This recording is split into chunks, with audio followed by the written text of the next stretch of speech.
Yes, Rabula. Good evening, sir. How are you? I'm well, man. How are you doing? No, I'm okay. Mm, Mm. it's much better today. Not that too cold. Yeah, the weather has behaved today.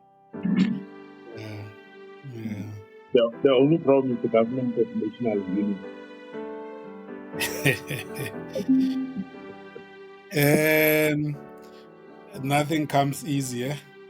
Mm. Mm, nothing comes easy, and to be honest, our constitution puts a lot of pressure on situations like this. And because Mm. since 1994 we have never had it, so Lorona, Mm. we are not used to it because, as they say in other countries, it can take 6 months. Mm. Mm. So we have done very well under circumstances, and in fact, I Mm. don't think the people of the world are very perturbed by it because they know it, Yes. and there's nothing wrong to walk back from a session without no. And there's nothing wrong the negotiators calling each other names Yes. because the stakes are high. Mm. Mm. So I don't think people should be judging South Africa on the basis of this. I mean, we've already Mm. done very well at the national level. So provinces can now take their time in honest. But Mm. we tend to be thinking we tend to become a fans of politics now. It's like Chiefs and Pirates and Sundowns. If one doesn't score, Mm. now you Mm. start calling it a useless club. Yes. I mean, think of it. You have been in business, Rabula, you know. You have had Mm. projects that they tell you, my friend, this is a very big project. You're not going to rush into it. And you spend 6 months negotiating a deal. Do you know, Sam, when you said that make a proposal for elderly women here to run their own bakery. I submitted Yeah. an application to a mining trust in February. Yes. Even to, they haven't said yes or no. Yeah. I mean, for us in business, this is common. I mean, when stakes are very high, Mm. you don't want people just say no. I mean, people, I mean, we all see routing ANC is impossible. And then with that, as I say, DA is asking impossible. But you are expecting these people to be representing their interests. Yeah. I mean, honestly, it's I'm sure they know that they ultimately will find a solution, Mm. Mm. but they have to bargain hard because they have lined up people and Yeah. they've got ambitions to make certain impact because 2026 is around the corner. Exactly. Any who doesn't negotiate very well is Mm. going to be punished by his own people got 2026. Mm. Mm. Mm. Yeah.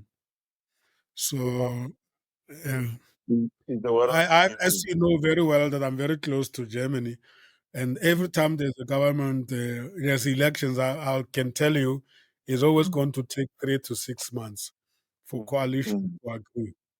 Mm. You know, and it's normal because the state functions. It doesn't mean that when the political ministers are not appointed, the state is not functioning. Yeah. Our problem is to tend to think that now we can't do anything because the bosses are not yet settled. Mm. Meanwhile, you have staff, you've got civil servants, they must do the job. Mm. Exactly. Mm, mm. But people are not used to this, and I guess it's a new phenomenon that we'll get used to. But Mm. there's absolutely nothing wrong with it.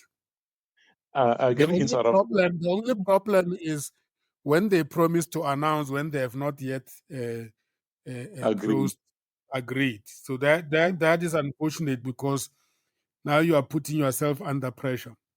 Mm. Mm. You know. Mm. Mm. So My, my so my body my body tells me I was working very hard today. While we are waiting for the rest of the team to come through, I'm going to make coffee very quick and very fast, and yeah, not sure. a black coffee.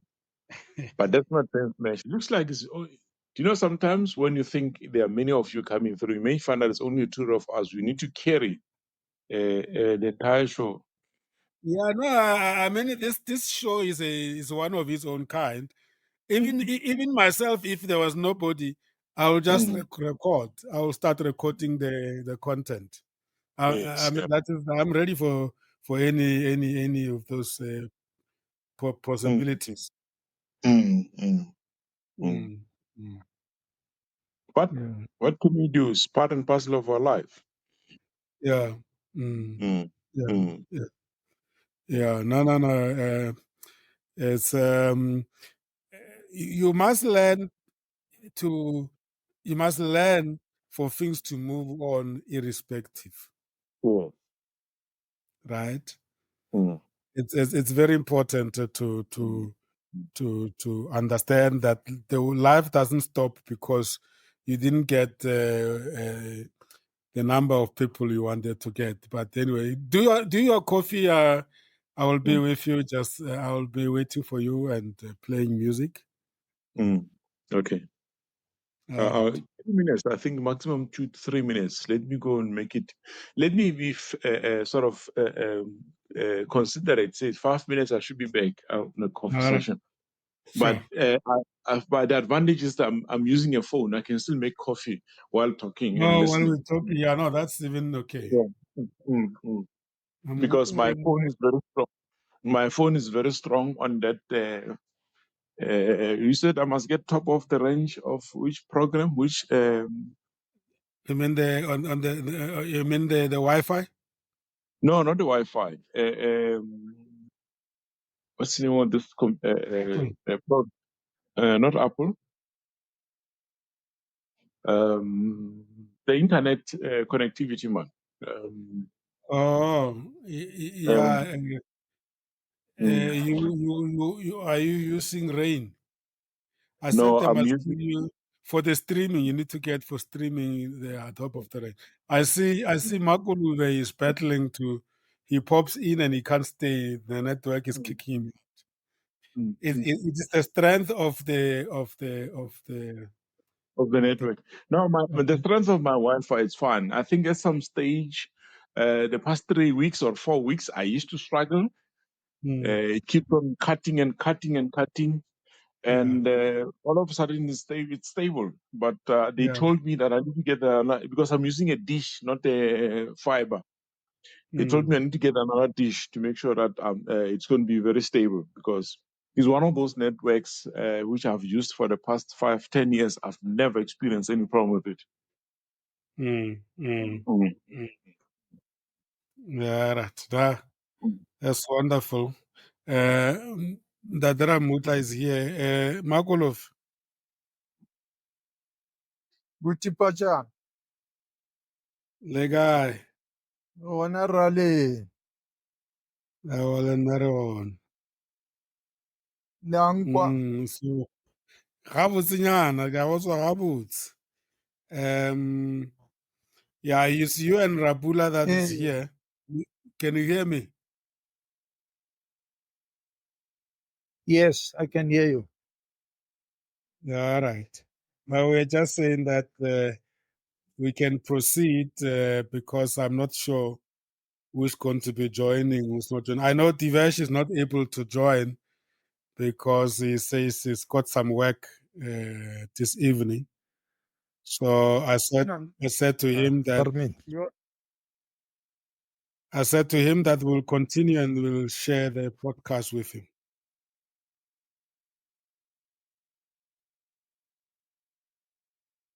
How have you been? oh, very well. I'm just worried because my network is not consistent. Mm. I saw that you were driving in and out. Yes, yes, yes. Mm. Mm. So more often than not, when we start to be serious, it fails me. Yeah, yeah, I know. I know. I see Maynard is here as well. Maynard, I'm sure you can hear us. Yeah, let's just start while Rapula is still making tea, and I'll continue with him if you got caught. Um, I did send you guys some notes. It's quite a lot, but I don't think we will cover everything. And then Umpile says he's having some issues with his connectivity as well. I'm looking for the notes. I email it to you guys, but looks like they haven't come through my inbox here, because I copied myself. But it looks like I also have a bit of a challenge with network. No, welcome, Sam. I do have the notes. Oh, you do have. Okay. Yeah. Okay. Beautiful, beautiful. It's quite a lot, but we can run through them. The good thing is that a number of these points we've addressed them, and that's what makes me like these latest later units and conducts. So let's welcome each other officially and start the conversation. It's unit number 20 and conduct 15, and the theme is being authentic, and the reference is developing emotional intelligence. I think, welcome, Menat. I hope you can hear as well. Yes, thanks, Narisam. I was trying to log in on the phone because the laptop is still failing me. Mm, mm. Ultimately, you are here, so you will become a mastermind of the Podbean platform very soon. Yeah, Yeah, definitely. yeah. I'm with Makulove Ramutla and Rapula Mudivane. And then I got apology from Divash. She's working this evening. And Ompile is still struggling with some connectivity issues. Let's see who joins us. But I'm just in a celebratory mood, considering that we are halfway to 40 units. We're doing unit number 20.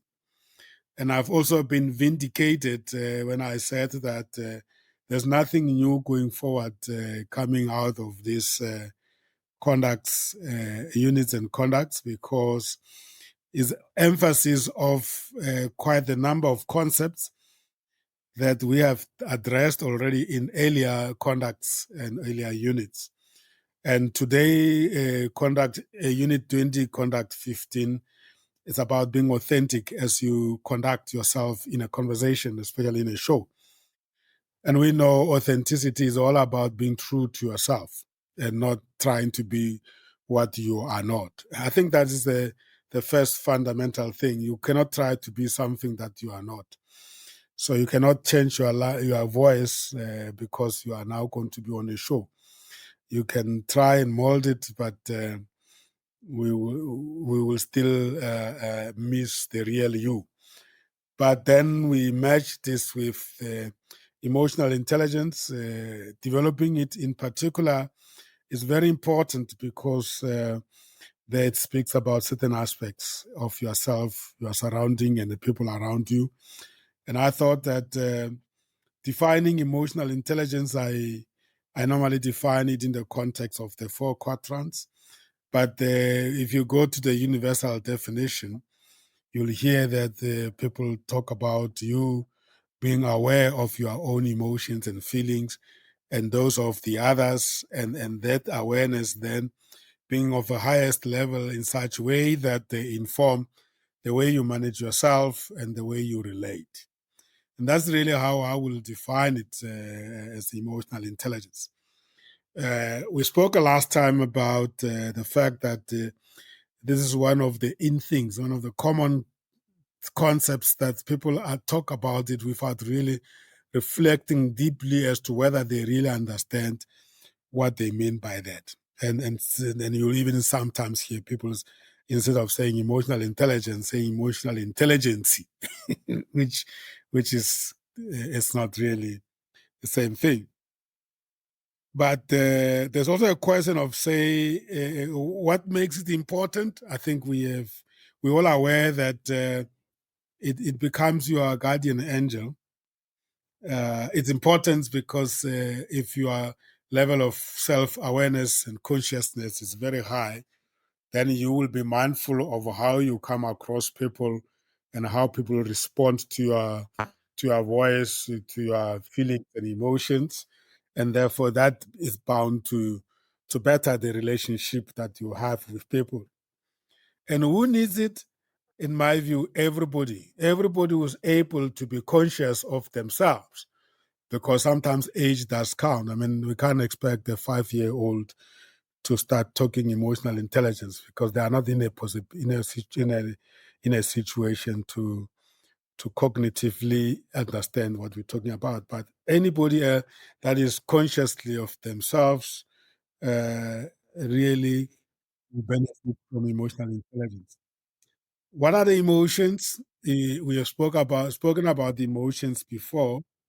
Is those sensations in our systems that are triggered by certain stimuli that originates from outside our system or sometimes even within our systems. And the sensations, they are either sensations that are negative or those that are good. And depending on whether they are negative or good, they will evoke or they will initiate actions or behaviors from your side. And then when we say that being in touch with your emotions, we therefore mean that be aware when your actions and behaviors are as a result of you responding to some emotions. And the question is, are you able to label and name those emotions? Because only when you are able to label and name them and act them, then you understand what the emotions are, and therefore you are actually emotionally aware. And this is different to IQ. We have moved away from the era where we used to value the importance of people's contribution in conversations as being based or determined by their level of intelligence, which could even be measured scientifically or mathematically. We are now in a state where we're talking about emotional intelligence, which cannot be measured mechanically, but it can only be experienced, lived, and acted. So that's just the first point in terms of emotional intelligence in perspective. Let me hold it there and hear Ndadera Muta from the social work profession point of view, and Ndadera Muta from a coaching and mentoring point of view, and Maynard from the client's point of view. I'm sure a number of times you have said with your mouth gasping to say, how can this client be doing what they are doing or saying what they are saying? Let me hold it there. Yeah, that's true, Narisem. Like working with people in general is a tricky thing where you need to be uh, very aware of their state of mind as well, because otherwise you will find yourself being out of line because you didn't manage your own emotional intelligence. So it's a tricky one because a client can come to you uh, angry at the same time, or maybe going through a lot in his own personal capacity. And at the end of the day, you need to be able to take yourself through his side and empathize with the client if need be. And in that way, then you will be exercising the emotional intelligence. Mm. Yeah, you will be self-managing so that you are measured in the way you are responding to actions and behaviors of the client as a result of whatever emotions and feelings they are experiencing at that point in time. True.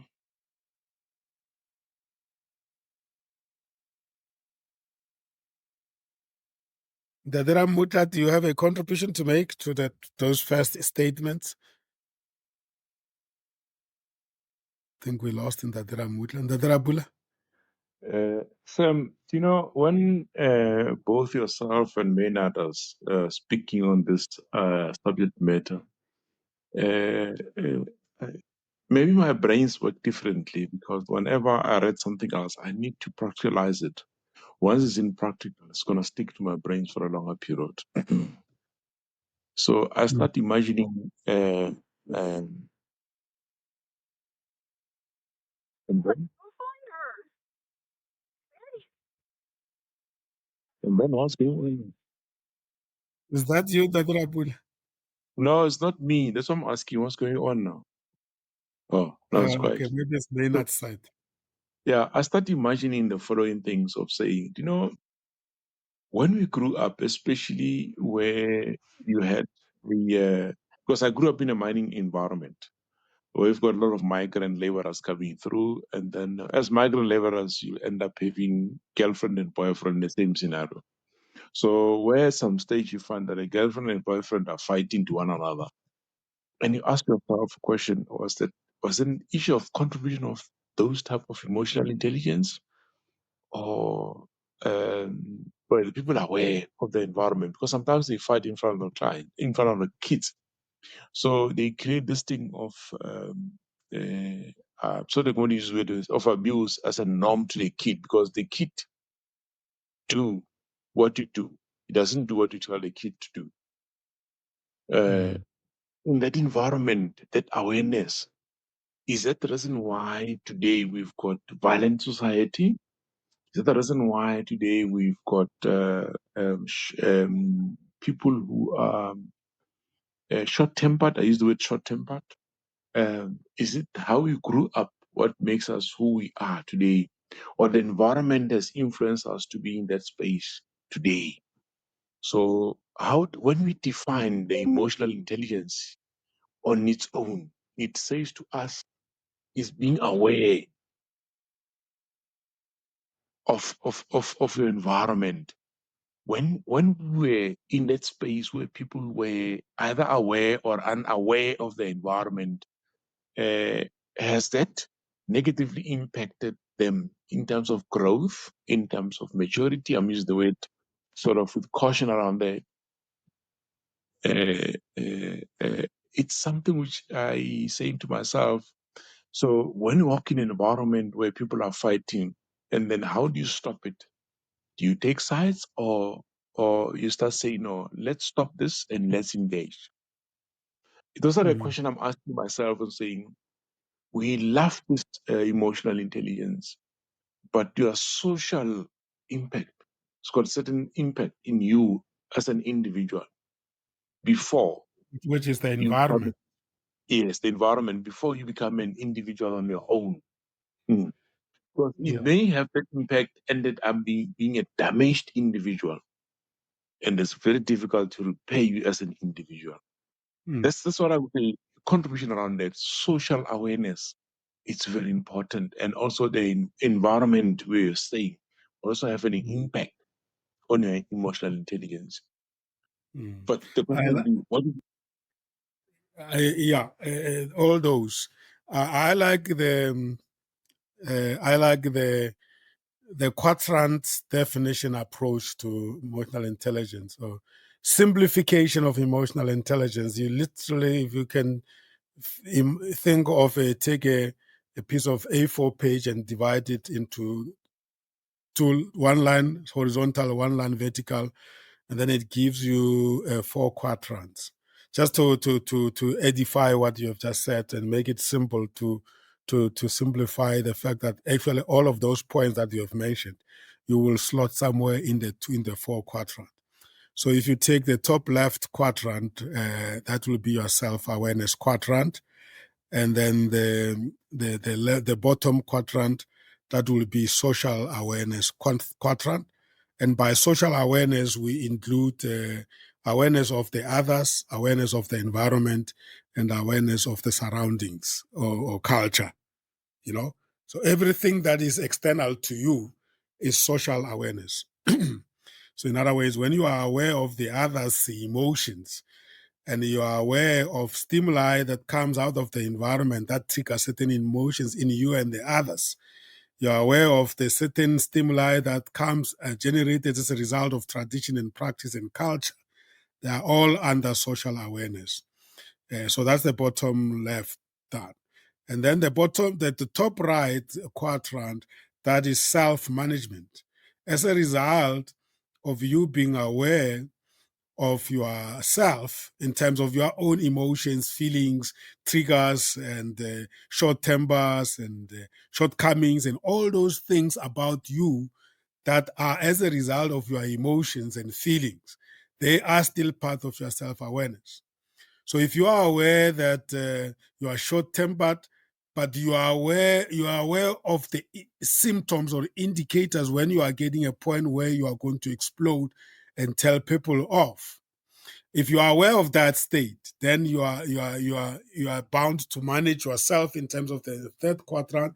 And when that time bomb is triggering, then you switch off and say, "Excuse me," and you go away, go into the bathroom and take a deep breath, and then cool down and calm down. That is self-management. So the actions as a result of your awareness is what self-management is about. Or if you are socially aware that this person is irritable, and you know when he's irritable, he start to behave in a certain way, and you then purposefully bring down the temperature and continue to argue with the person, because you know the temperature will build up to a point where it's going to hit you with a big fist, and then you sort of calm down. That's self-management. And then, of course, now that you are managing the behavior, anticipated the behavior of somebody, that then falls into the fourth quadrant with the relationship management, where you are able to assert yourself on the basis of you being aware of the emotions and the feelings of the people and yours, and the combination of all those, managing yourself very well, then helping the situation by relating in a way that is based on your knowledge of the of the emotional awareness of yourself and the others. And that concludes the four quadrants. But that's a simplistic way of looking at it.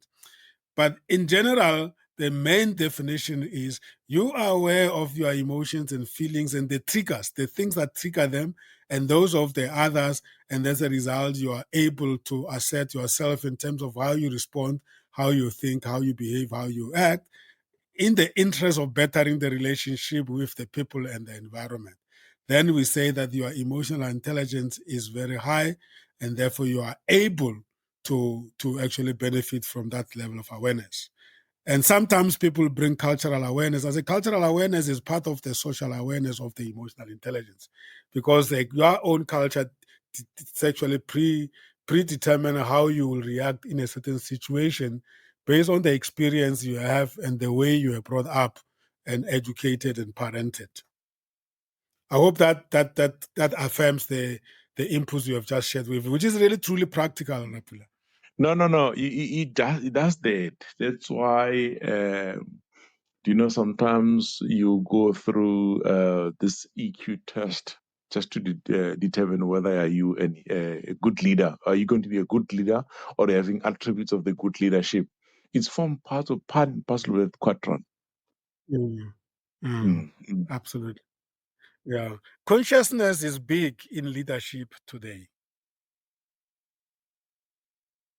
And the conscious model that I like is the model by Richard Barre called the 7 levels of consciousness. That is built on the Maslow's hierarchy of needs. I think we spoke about it the other day. And if you are at the low level of consciousness, it's more about foundational stuff.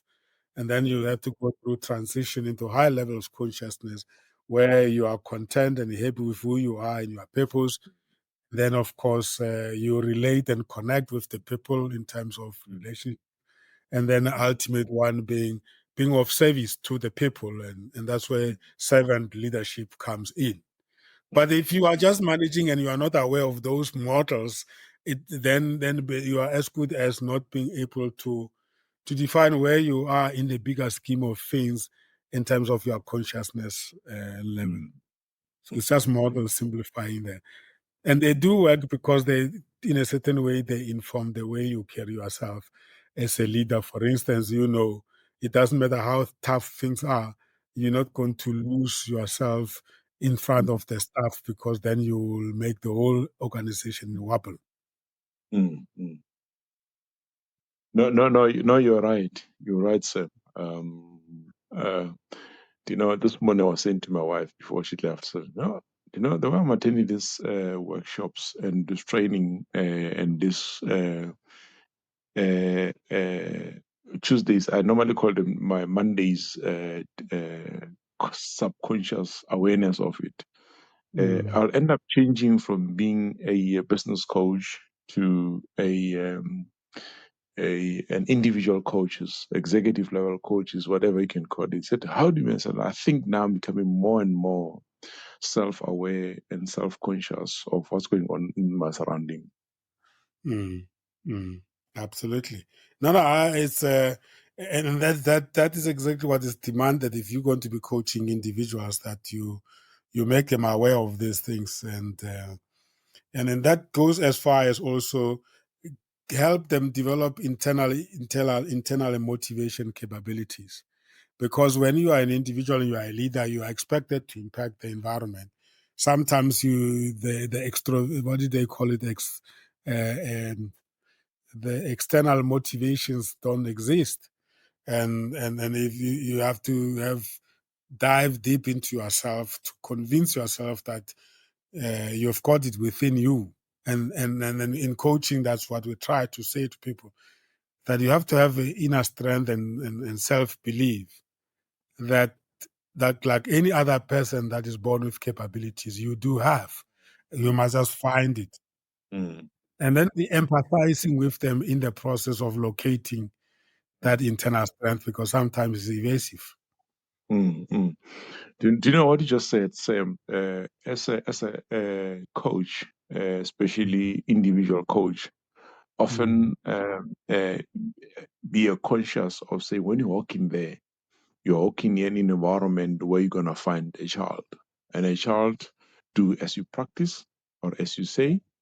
No, as you practice, not as you say. If you don't practice what you say, probabilities are it will take longer to sink in, even if that person is an adult. Yeah. Yes. So what it's just raising a little bit of extra consciousness of the person, of say my emotional intelligence. When I walk in or when I woke up in the morning, because I had a bad dream, do I scream or do I calm down, take time, review and review, and if I scream, I'm going to make people next to me being maybe scary, or they will say, ask me a question, what's going on? In a scary format, yeah. So those Yeah. are the dynamics, yeah. Yeah, exactly.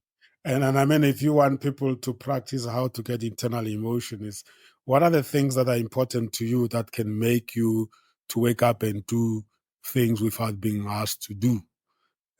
When we say find your internal motivation, it's simple as that. I mean, there must be something that's so important to you that you can wake up in the middle of the night, 3 o'clock in the morning, and it doesn't matter how cold it is. If that thing is important, you will do it. So we are looking for such type of motivators, sources of motivation. Empathy is to feel for the people when they are battling to put things into place. It's also a part of being emotionally intelligent. You can't say somebody that is going through struggle, you're sinking them down by actually blaming them for being in the struggle. You are not empathetic, and therefore your emotional intelligence is misleading. Is not letting you down. You are Ubuntu. You know, Ubuntu is very much linked to emotional intelligence, because Ubuntu is just a way of practice. It's a way of being. It's a practice, and it doesn't happen automatically to people. They must take a conscious decision to greet Yeah. and to engage. Right? Yeah. Mm. Okay. Let us. Yeah, and the Ramutla, you wanted to make some comments there.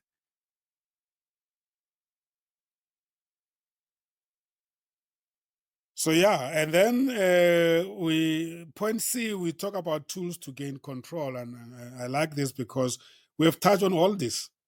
You know, we've said that the power of writing.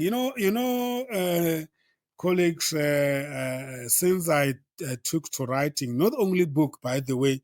By the time I wrote the book, I had already been writing a lot in terms of posting blogs, and so there's a hidden gem there. The power that you gain from just learning to put things down on paper, the embedding of experiences, even if something looks very simple, and even if you are just copying it and rewriting it, just noting down some things on a daily basis, it's powerful how you develop control of selves and emotionally so.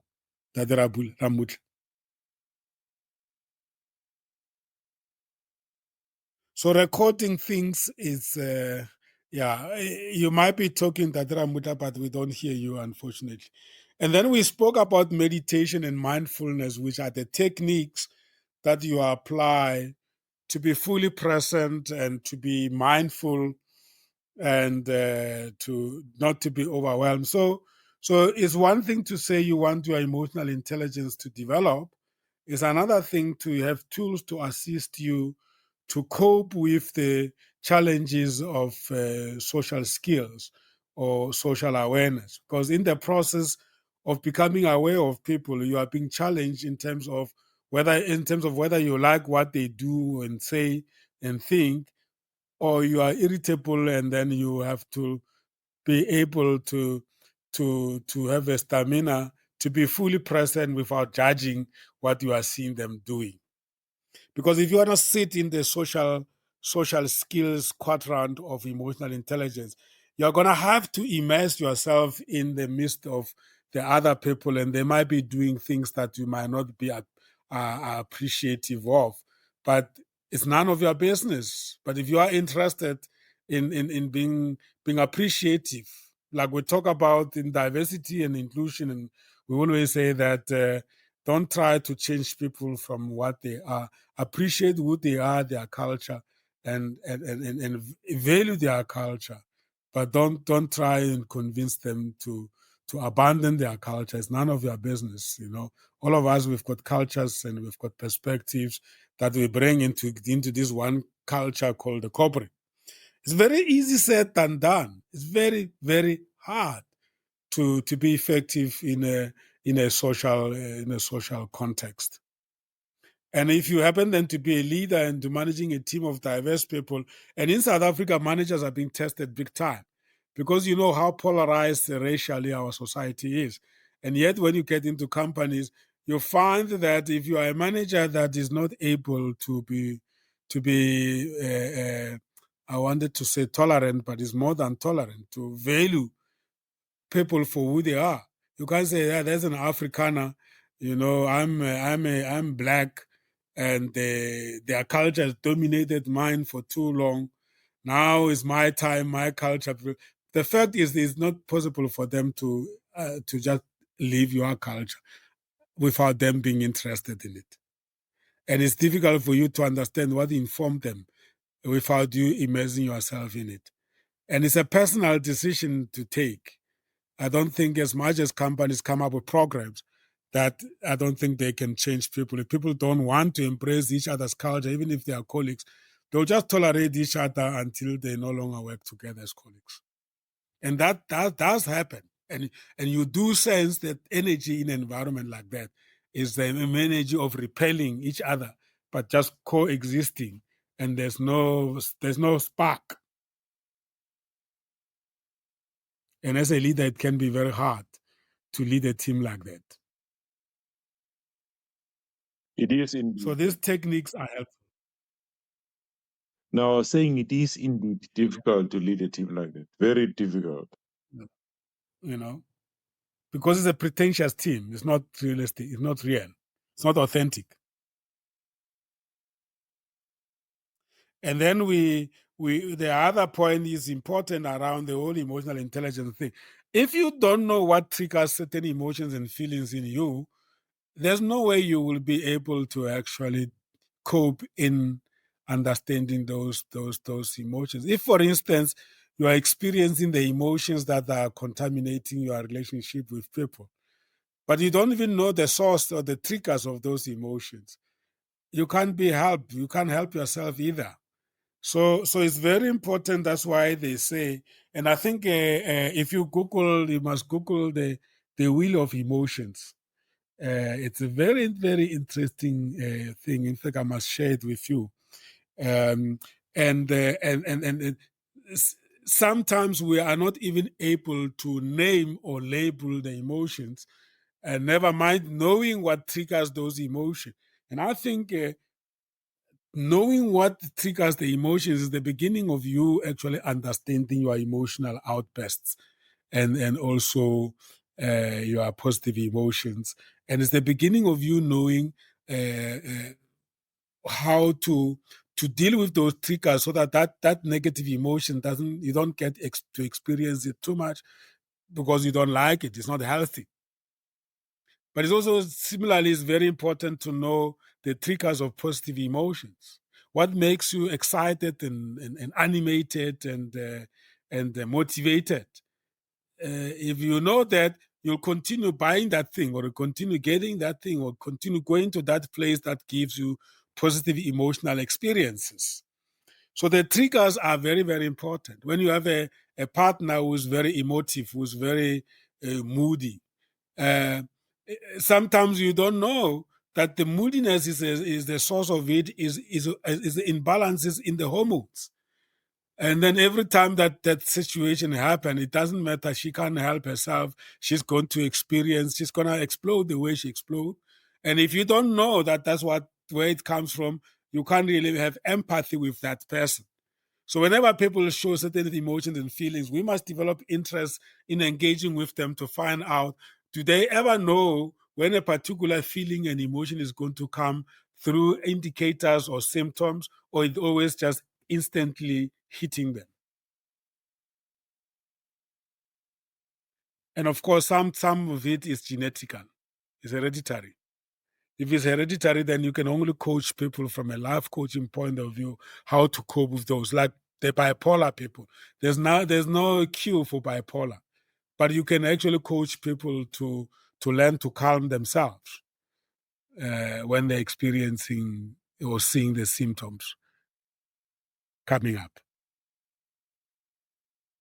And from a conscious leadership perspective, that's very powerful when you understand your team to a point where you even know the triggers of their emotions. Some people at month end, they get very, very, very irritable because the pressures of the month end make them sickly. Deadlines and all those type of things. And then, of course, so the next one is knowing the breathing techniques. We spoke about that. And then the simple process of taking a break to re-energize yourself, because your body can only take so much. And if you keep on pumping that body, it is not going to be coping with the pressures that come with certain feelings and emotions. And therefore, you are going to fail yourself in terms of social skills. So again, you see once again, meditation, mindfulness keep on featuring. It just shows that these are some of the highly regarded tools to remain positive and energized. So those are the techniques. There might be many more. I mean, playing nice music, playing sleeping stories to calm down, and learning to be content and not be judgmental when things are not going your way is all the way of being to control yourself. But if you have time, you must look at the wheel, the wheel of emotions, because it's a very good tool. It talks about all various kinds of emotions that we are experiencing on a daily basis. You know, I'm just looking for one here and see if I can send it to you as we discuss them. I've got a number of them here. Let me share. I hope I can be able to share this with you. I've got one here, but it looks like it's. Oh yeah. Let me. I'll share with you Rabula and Tatera Mutla and Maynard. The wheel of emotions. There's thousands of emotions that we go through daily in our life, and they determine our state of being. and it's worth a while to look at them. You know, there's a nice one here, emotional will, and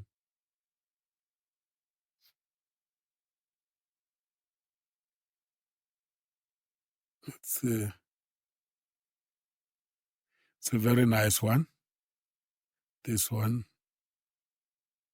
and it's called this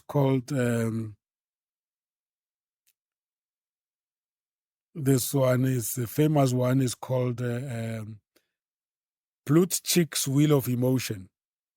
I hope you are getting them on your side there. So they talk about they go about 8, I think it's 8 emotions on every level. You know, you've got the emotion of vigilance, rage, loathing, grief, amazement, terror, admiration, ecstasy. And ecstasy, when you expand it, is joy and serenity. And the emotion of grief, when you extend it, it includes the sadness and pensiveness. The emotion of loathing is disgust and boredom. Rage is anger and annoyance. Vigilance, anticipation, and interest. The emotion of admiration developed into trust and acceptance. Emotion of terror is fear and apprehension.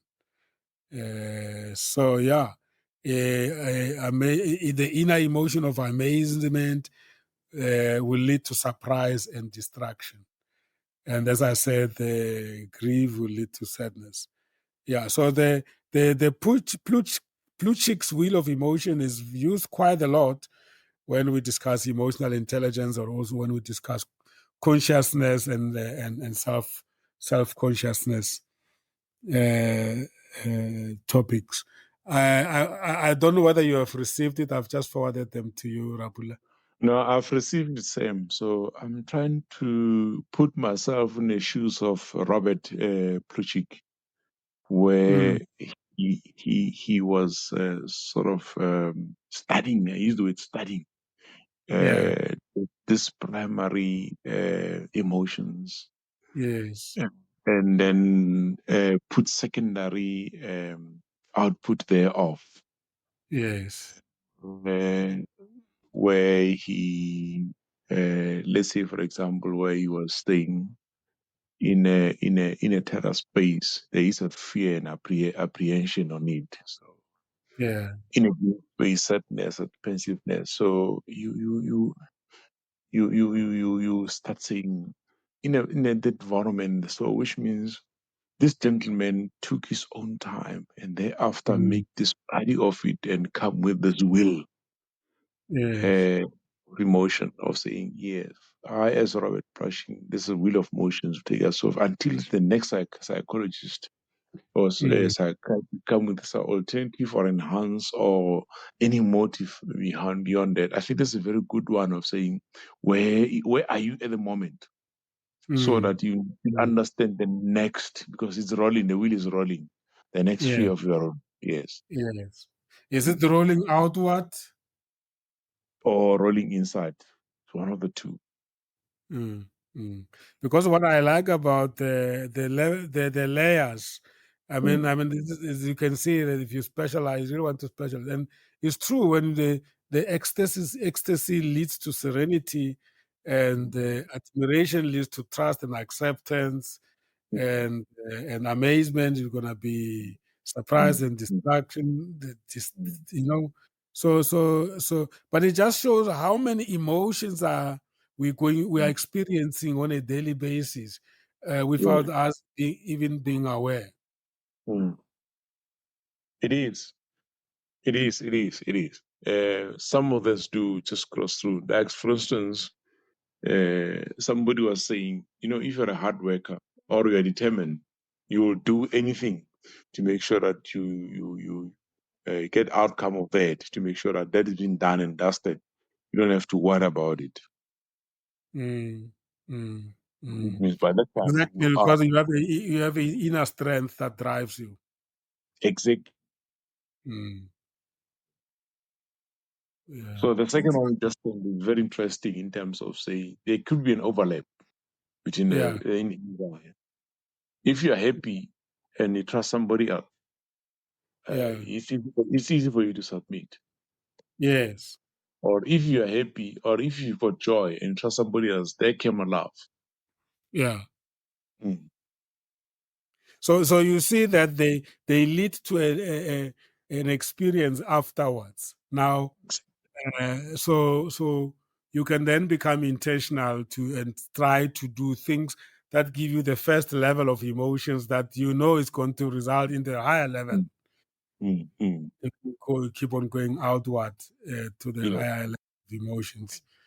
Yeah. Yeah. Interesting stuff. Thank you so much for that insights. Mhm.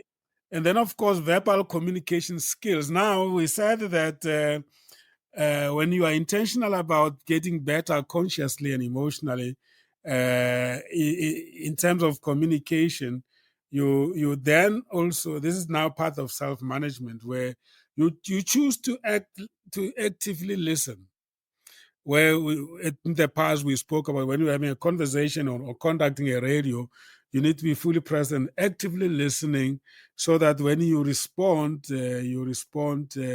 having heard the person what they are saying and the messages.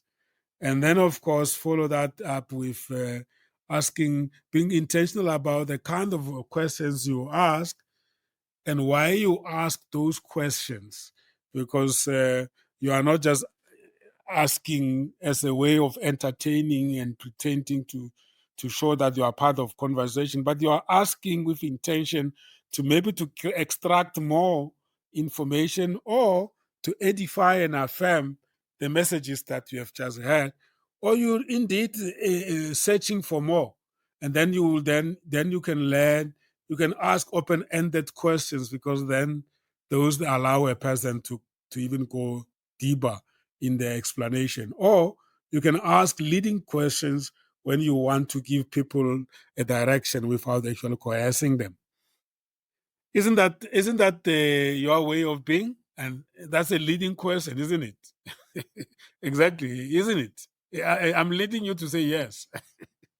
Sam, what you just said, it reminds me when I started on the radio with Cometa. Yeah. One of the attributes I learned very quick and very fast is Mm. listen attentively as much as you could. Because once you listen, it's easier to identify when a speaker or a person who's on the table is going off the topic. But if you didn't listen, you'll fall into a trap of he or she who is talking to lead the topic. Yeah. Yeah. That's what they have to learn very quick and very fast. And second to that, where you asking question, sometimes when the person of the tangent, your question won't be sort of like question. It's more like a clarity. On a clarity, you return back to the topic on the table. Yeah. Yeah. So you learn to use questions to achieve Yeah. something, not just for the purposes of just asking. Yes. you know Mm. because sometimes people talk, and then if you don't ask question, they finish explaining. But if you ask questions of clarity, then they go deeper, and then they bring even more. Then you help them access more. So being emotionally intelligent means also when you are seated with people, sometimes you could be asking questions because you want to engage this person, to edify them, but you want them to be, or you want them to be at their best. But the most important thing is you are conscious about that action. You're not defaulting into asking questions because it's a standard practice, which means then you have thought about it before even you ask, to say, I'm going to ask open-ended question because I want Rapula to explain himself more deeper.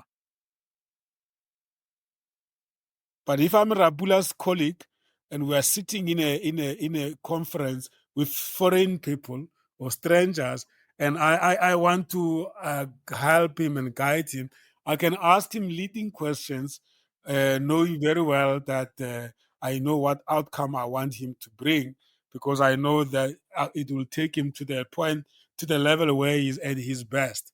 That's Mm. intentionality there as well, but it's not necessarily manipulative, because there's a difference between manipulating and then using questions to guide somebody to bring a point of emphasis. No, you are right, sir. Yeah. So that's that. And then we spoke about considering our audience. That's the whole idea of hosting shows and choosing your words. I mean, I love this one. Sometimes words can put you into trouble, and sometimes words can liberate you. For instance, if you choose to be simple in your communication, you achieve a lot than if you try to come up with complicated words.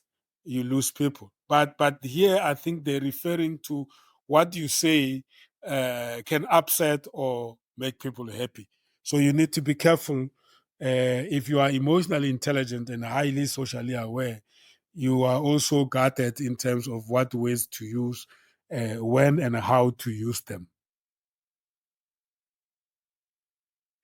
And then, of course, being authentic. Say what you believe. That is a sort of an outcome of being an active listener. Hence, now Indeed. choosing of words and be authentic becomes very simple. Yeah. Yeah. Because when people are talking and you are listening, they are already painting the environment, and they're making you aware of what is acceptable, what is not acceptable, especially if you are attentive and observant, which is actually part of active listening. And then that takes us also then, being emotionally intelligent, being authentic requires you also to master the nonverbal communication skills, which in my view is one of the most underdeveloped skills in many of people as ourselves, that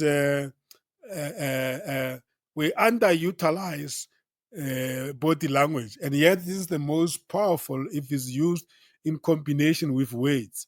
You achieve more if you are intentional about using your your language. You know, like where when you go on presentation skills, they tell you that if you are addressing a conference, you're sitting at the podium. There are times where you need to walk away from podium and come closer to the people to make a point. And sometimes you go back, you keep a distance because you want to have a bigger view of the entire hall. But when you want to focus on a particular row in the wall, you can even walk past all the rows and go to the row at the back. But that's an art. I like musicians like doing that when they want to engage with their audiences. So communication, it also requires the ability to use your body language. And then they say that your tone matters because your tone reveals a lot. There's a lot of loaded messages behind the tone of voice that you speak with. If your voice is bumpy or is shaky, it could be communicating trouble. You are traveled. Facial expressions, especially if you are authentic with your facial expression, because there are certain people that what you see is not what is inside. You know, it's just compliance with expected behavior. But facial expressions, when somebody says something and you put your hand on your mouth, you are like amazing. You are amazed. There's or when you say wow, and then you open your mouth and your eyes up. Yes, like you are yeah. It's what do you call it? Is it surprise? It's it's appreciation and exclamation or some sort. And then, of course, eye contact, we know that one is got its own cultural connotations, but in general, in principle, you need to be always have a view of a person you are talking to. Because if you take your eyes away from somebody that you are talking to, you might miss those body languages Oh, that they are but applying. but Sam, let me ask this way. I'm going to go back to traditional of an African child, where an African child was taught when an elderly speaks to you, you don't look into their eyes, you look down. Mm. That's the first one. How do we retrain or evaluate that portion of saying, is it a good thing or a bad thing? If it's a good thing, could you enhance it? If it's a bad thing, what makes it a bad thing? So I'm just asking. I'm not sure of Uh, saying. yeah, it's a very common question that we come across it whenever we facilitate diversity sessions. It's one of the common examples that people get to give. But I think you don't have to change it. You must just create awareness that this is as a person grows up and they are able to reason out and they learn the science of relationships. It's important to make them aware that this is something that is culturally brought to him, but it's not necessarily universal. And in other cultures, it's not going to work. But if you are with your people from your culture, it's important to respect that. But in the Western world, which has impacted our business quite a lot, or maybe in other cultures, it might work against you. So that's why diversity management and inclusion training, you never arrive. You keep on involving people year in year out on these things because things keep on changing. I mean, our cultures right now is being shaken up by technology. I mean, we never had phones and all these things. And why have we just managed to be able to introduce it? But we have never asked the question of what part of our culture is cell phone interfering with. We just adapted. Do you know what you just said? So much so that there are also cultural challenges. One of the cultural challenges I have in terms of the use of technology, I I must be honest with you, I get very tested a number of times in terms of tolerance when I see people abuse cell phones. I mean, there are certain people that they just don't use cell phone for a purpose any longer. They will Mm, even mm, tell you that between 6 and 8 in the evenings is a free is a free unit from Vodacom or from whoever, and then they are mm, going to make sure that they phone 10 different people, but they don't mm, realize that they develop a habit that is mm, it's no longer really healthy. And so much so when even when people are around, they no longer have etiquette of mobile phones, as we always say. You're sitting with people, you are having dinner together. That mm, phone never stops. And she never say, listen, I'm having a dinner with people. Can we talk tomorrow? They just anytime just goes. mm, mm, mm. Then it goes back to the previous one of, say, the facial expression. And the reason I'm bringing it back is, technology has interfered with a few of those things. Of saying, let's say I'm doing a facilitation of any workshop and I'm doing it remotely. The challenge I'm having is I'm only seeing the faces. Yes. I don't see the full body of the person. Mm, So expression of those people does not guarantee the attention to me. mm, mm, So the only time I can derive an attention of uh, body language is perhaps when I start saying, let's go into groups or asking questions where there is interaction in the groups. But because I don't see the full body, mm. so that is an interference from technology, which interfere with non-verbal communication skill. But the technology has also increased our other senses of communication.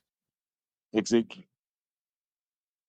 I no longer miss to see you face to face. I'm so used to get the full message of your state of being by just listening to your voice and tone and the way you respond to my communication that tells me that you are fully present. Exactly.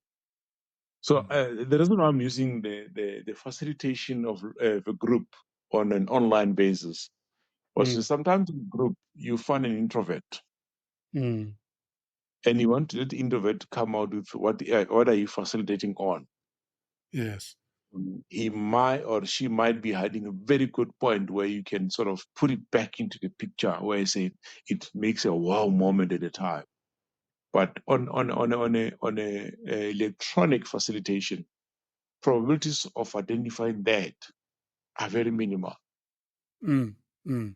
And do you know that there's an emerging group of experts on chairing online webinars globally now, Yeah. and the people that if you bring them to a hall to chair physical conference, they will not do very well. But they specialize on actually hosting talk or Yeah. sharing sessions online. Online webinars. Yes, I know. Yeah, yeah, and, Mm. in our university we have monthly continuous learning webinars where the whole syllabus is on being a very good online uh, Mm. tutor, Mm. and how to engage students online is different Mm. to engaging students face to face, and you are expected to learn those skills. It's a big field actually, and it's growing very fast because online campuses are now mushrooming. Almost all universities with physical campuses are also now doubling up with Mm. online Mm. campuses. Degrees are being offered via online campuses. Yeah, great. And then when we take now, remember we spoke about the quadrant of relationship. That is number F. If you are authentic and highly emotionally intelligent, the way you manage your relationship will benefit you. For instance, the intentionality of building rapport with people as the baseline for any relationship. So you don't leave it to chances to say, I'll see, maybe at the end of the session, we have built relationship. No, you go all out to make sure that there is a harmony, and the intention of that is to build a rapport with people because you want a good relationship to develop. That is emotional intelligence, and that's being authentic because you pour your heart out to build a good environment and atmosphere with people. And they say that you respond rather than reacting. In other words, don't find yourself being surprised when you are in relationship with people. Show gratitude and make sure that there's a common ground between you and the people that you want to have a relationship with. Basically, they're saying that good relationships don't just happen because you choose to have them, but they happen because there's something common that you have created that you work towards, and you are grateful for people being in your presence. You don't take people's relationship for granted, and then of course in doing so you also still have the responsibility to set boundaries.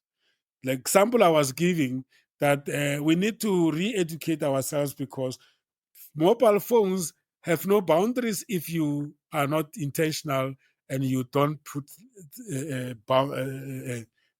strict boundaries. You will engage on it and you think it's acceptable, it's normal. Meanwhile, people who are with you, as you're engaging in this phone and they are with you, they feel ignored. So then you are not really being good in managing the relationship quadrant of your emotional intelligence. Now you make me think back to work integrated learning, Yeah. where one of the finding was that the newly graduate, when they enter uh, core cultural companies, which has been managed and run by baby boomers, it becomes difficult for baby boomers to be able to mentor those upcoming graduates coming to the working life. So, Yes. so in that instance, how do we enhance that statement that in terms of setting the boundaries, in terms of how do we manage that to make sure that the information, the wisdom from baby boomers flow into the current generation, which they are full time employed. Conversations. We have in the tutoring of our online campuses over and above the various forums, and one forum which is a conversation forum and is normally open-ended. You bring anything, and I see it in the online campus. We don't normally ask people what generation they are, but you will just people will just feel comfortable when the rapport is built to disclose, and then within a couple of weeks they now already know the generational mix. But because there is something common, which is the topic of discussion, which is facilitated, um, they start to learn the perspectives that are different based on generational gaps, and they tend to they tend to discover behaviors that they like, even though they are different generations. So you can't enforce good harmony between the various generations, but you can find something common that has got nothing to do with these things that distinguish their generations. That is going to bring them together. And the one easy way of doing that is holding conversations the Lokotla way, and or having forums where the rules are set clear and they are respectful of everybody's perspective. In fact, you will see very soon when we open up our new platform that you are going to be more active than ever at Commercial Friends and Supporters Club. But we have had to publish blogging policies and forum policies, and we made it clear that if you post information in the forum that are meant to belittle somebody or to make a mockery of somebody, as administrators and moderators, we have a right to remove your post and even suspend you from participating in the forum. It's because of exactly these issues of diversity that you are bringing in. But once you start wanting to set rules and force them, there's when people reject.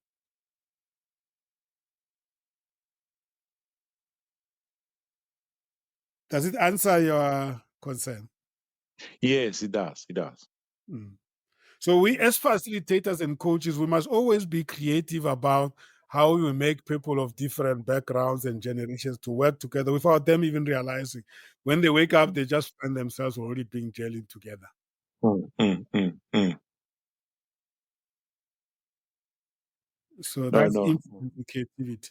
So for instance, here they talk about how do you overcome obstacles, recognizing and admitting failure, disagreeing constructively. You can disagree with a baby boomer when if you are a Generation Z without necessarily swearing at them and making mockery of them and say they were born before technology. That's an insult. Mm, mm, Although baby boomers just laugh at it because they accept that is the truth, but sometimes you use it to get at people to say you don't know anything about technology, therefore you can't lead me, and that's not true. mm, mm, mm, It's okay to share the perspective and make people realize that you were born in the times that they cannot relate to. But those mm, times are what inform the way you engage and you live your life. And mm, they too, mm, 50 years from now, their grandchildren are going to be wondering why they are behaving the way they are behaving. So they must just understand that we are a chain and it continues. So staying cool under pressure is a very, very important high indicator of a high emotional intelligence. They even tell you that when chips are down, when things are falling apart, that's when you calm down even more. But that is easy said than done. But if you are emotionally intelligent, you will understand that when somebody is terminally ill, that's not the time for you to be hectic and to be nervous and to be saying things that are terminal in nature. For instance, they will tell you that when there's a crisis, you need the most calmness ever. mm, mm. But if your emotional intelligence is very low, you are not going to be that. And I mean, we can use what's going on in what the country is going through now. We have been at a high level of if the leaders did not put cool heads, we mm, could be in a crisis now. Having had good elections, we mm, could have been in a serious crisis. mm, And all mm, of us make remarks and comments, but we don't have facts. mm, mm, Those leaders were to listen to my inputs and your inputs. They will lose direction. mm, mm, And I think the leadership of the country, irrespective of which political party, has really demonstrated that where there's a will, there's a way. mm, mm, I'm not saying everybody else is happy, but life must move on. mm, If you are charged with the responsibility of leading, don't be mm. distracted, Yes. but also don't be in a rush. Mm,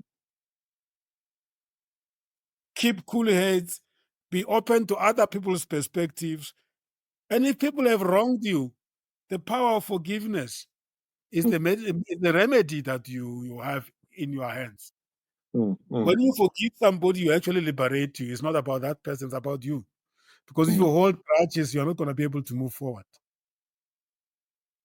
And when you you forget very easy and very quick. Yeah, you you heal very quickly, focus on what is next.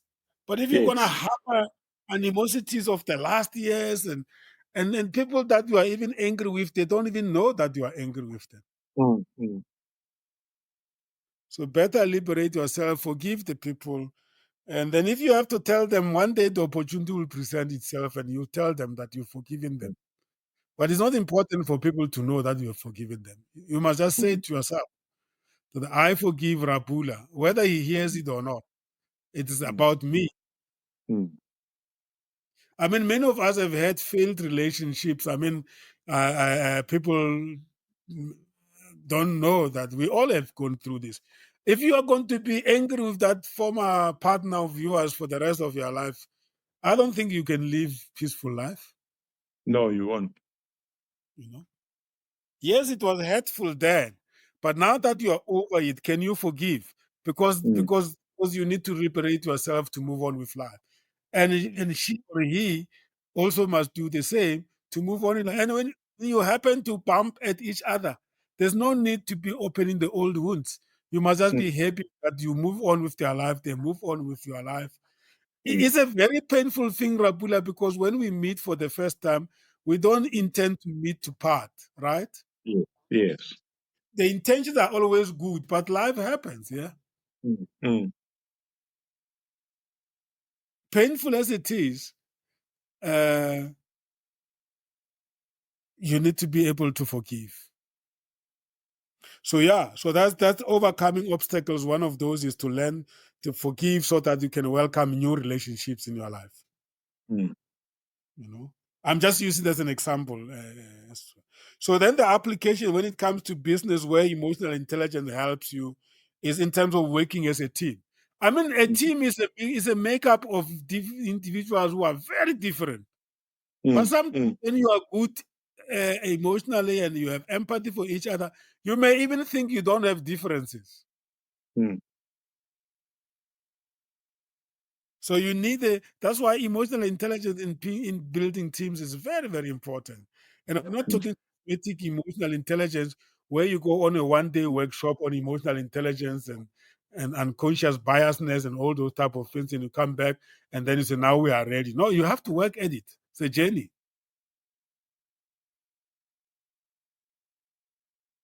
And then one thing that brings teams together is setting goals for what you are about.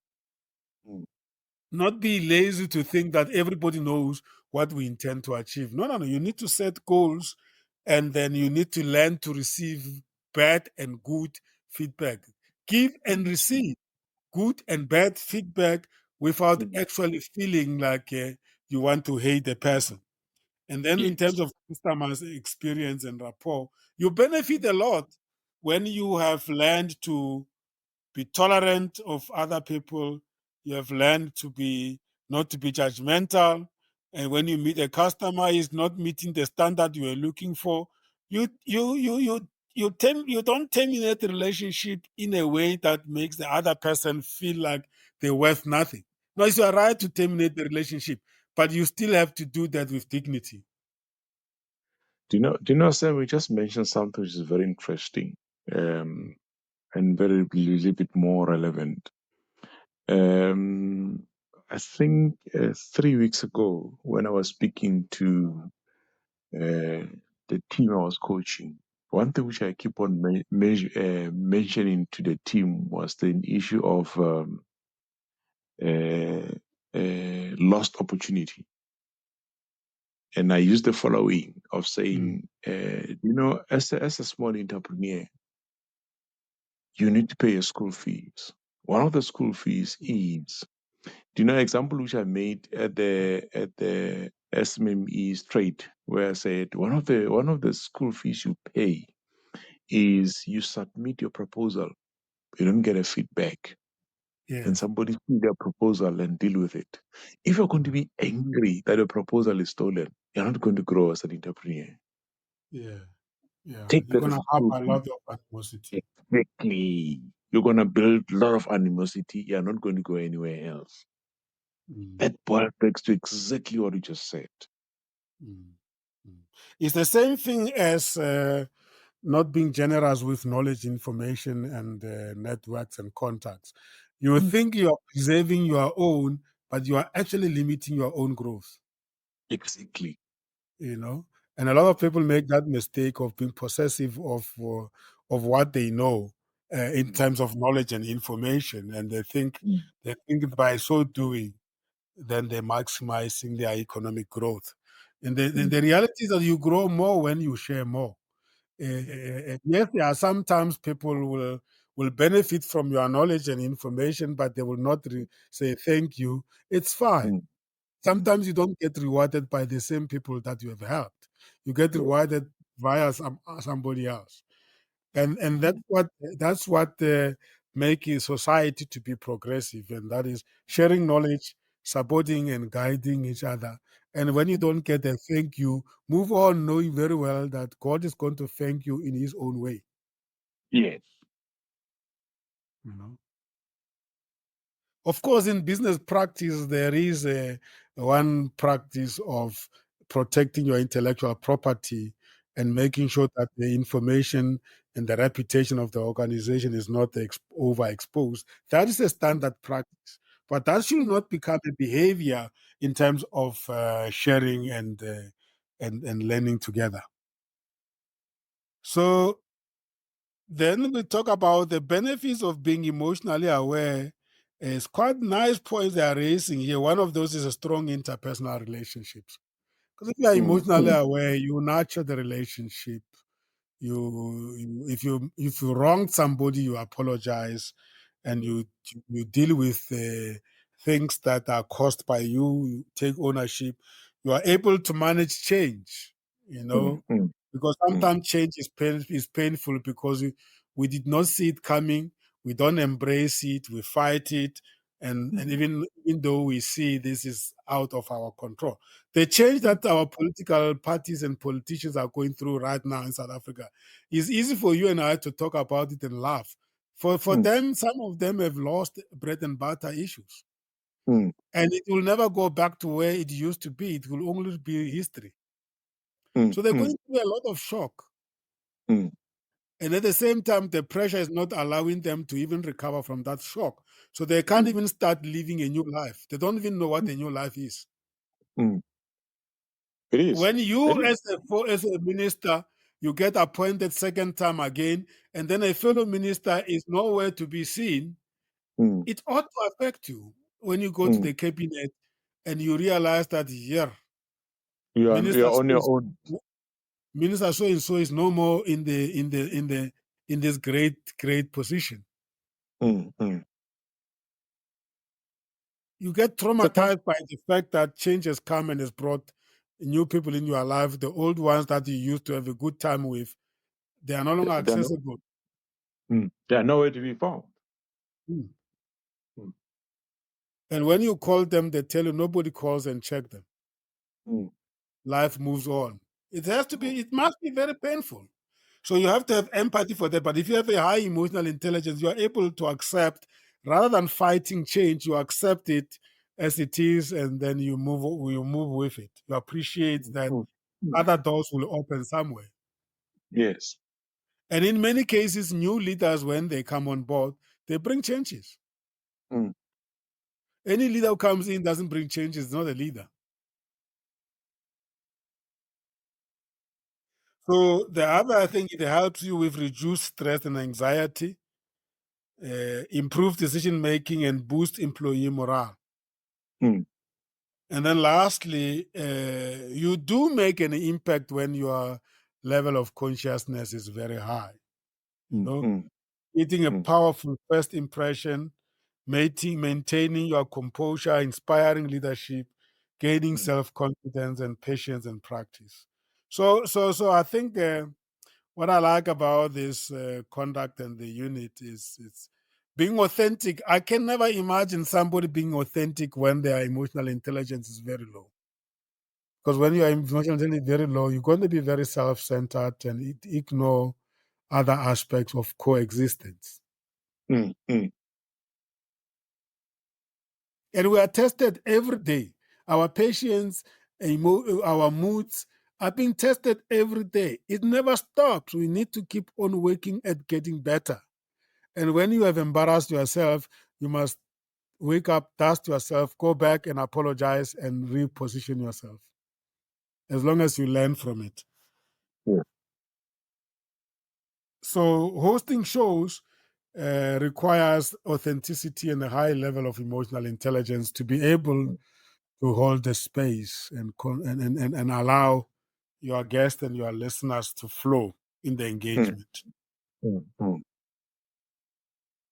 So yeah, there we are. That's unit number 20, conduct 15, being authentic. You know, time flies. That's it. Hey, I'm telling you, I look at the time now, it's 2030. So my goodness, what happened? It flies. Yeah, yeah. Yeah, but it's a very good contact. Thank you so much. I hope that Ramutla and Maynard could follow our conversation. It was a dialogue between you and I, but I think it was good. It's a good one. It's worth it. I think even the people who's going to listen to this podcast, they've also enjoyed themselves. Start realizing, this is very interesting.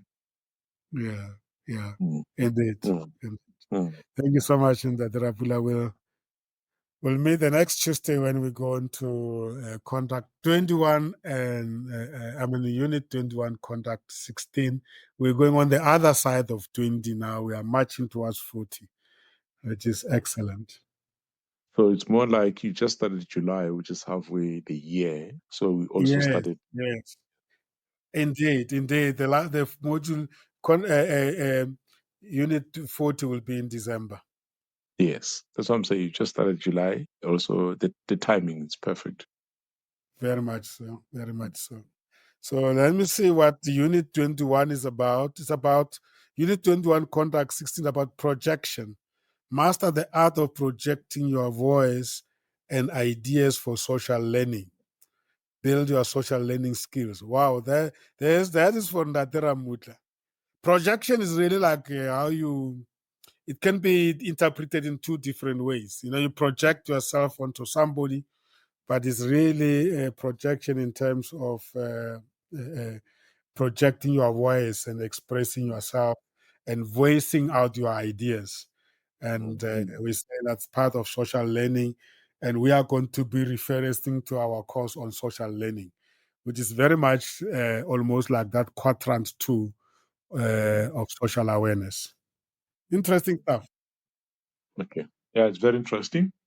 Uh, Let's hear next week Tuesday. How do we explore it and make sure that yeah. we're on the same page? Yeah. Yeah, let me read in Dadara Mutla's closing remarks here on WhatsApp. Wow, I didn't see so much input he has made here. In social work, we work with people whose social functioning is impaired, where we contribute towards the restoration of their impaired capacities. We are guided by the principle of acceptance.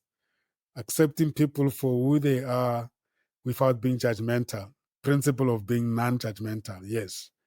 We are guiding the interview, being aware of the prevailing environment. We are also guided by the 4 self-awareness quadrants. That is self, social, self-management, and relationship management. Yeah, that's emotional intelligence. The Dhamma, they call them self-awareness quadrants or quadrants. I think it's quadrants, yes. Yeah, that's emotional intelligence. Wonderful. We also observe the principle of empathy, putting yourself in the shoes of the others. Also acknowledge the utilization of the skills outlined by Prasem, listening, communication, nonverbal communication, incorporating body language, tone, facial expression. The whole show for me tonight was a wow. Give both of you honorary social work recognition. My take home is that the show will make a huge contribution in rekindling the social work practice and guiding principles now and in the future. Wow. That's good in that Muda. Thank you so much. There you are, Ndatrapula. Appreciate all the other inputs of your show. Yes, in business is working as a team. It is indeed a journey. Receive good and bad feedback, respect the relationship, and treat it with dignity. Benefit of being emotionally aware. Wow, beautiful indeed. So now I think Ndadera Muta will be even more happy to hear that Unit 21, Contact 16 about projection. We map that with social learning. So I think I'll make sure that we share that with him as well in advance. But I think Ramuta need to get this network right. He's got Yeah, so we much. miss him. We miss his input here. Yeah, he's got so much to contribute. Yeah, indeed. Dadara Muda, if you are listening, you need to get your network right. Then the coming 20 units, you need to get your network functioning because I think you have, as Dadara Rabula is saying, you have so much to contribute. These topics touch so much on social work profession. Great. Thank you so much, colleagues. Have a good evening. We'll meet again next Tuesday. That was Commercial Radio Worldwide. The mind, the journey, the destiny. We apply our mind to the journey that takes us to our destiny. Our shows are based on the principle called the idea. We inform and entertain, develop and educate, empower and support, associate and network. That's the idea. My name is Sam Zimmer. I was your host, joined by Rapula Mulivani from Vujanala in Maliwing, a local municipality in Brets, and Ndaderabu Ramutla Makulove, all the way from Tembisa, and Maynard Maisela, all the way from is Fosluras Maynard. Okay, I hope I get it right. Fosluras or Boxbeck, let me say so. Yeah, thank you so much. Is it Boxbeck? Yeah, no, it's Boxback. I'm very far from Foslo. But it's still the city of Ekurhuleni. You, myself, and Ramuta, we are still in the city of Ekurhuleni metropolitan. So we belong to the same territory. Thank you so much, colleagues. You take care. Goodbye. Yes. Sure.